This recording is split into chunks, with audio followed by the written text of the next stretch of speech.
A healthy debate in the political arena. That is what one center created in the wake of the January 8th shootings hopes to accomplish. Not on your sides, Alexis Fernandez spoke to the center's executive director about its civil discourse movement and how it's going.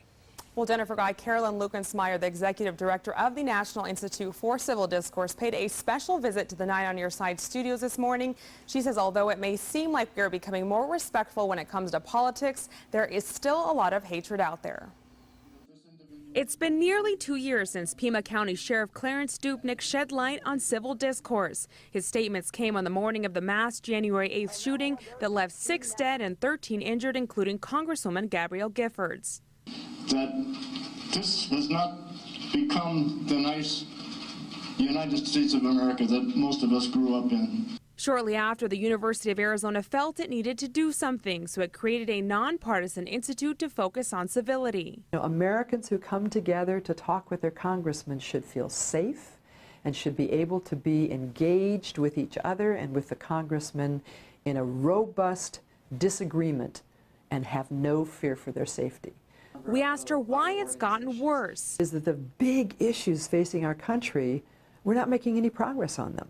She says because Congress isn't addressing issues such as the deficit, Americans are upset. And Americans see that as a direct result of the way in which hyperpartisanship and gridlock have stopped positive action. So what is the Institute doing about it? The Institute's role is to bring public demand on the members of Congress and the members of legislatures and city councils to hold most important dealing with the issues facing the nation or the community, and that should be more important to them than their ideology. Bottom line, it says it's about respect no matter what your political differences are.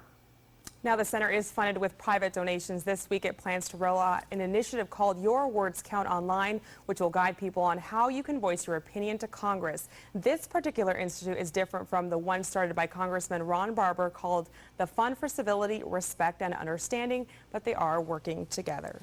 This initiative, is it primarily focused on Arizona?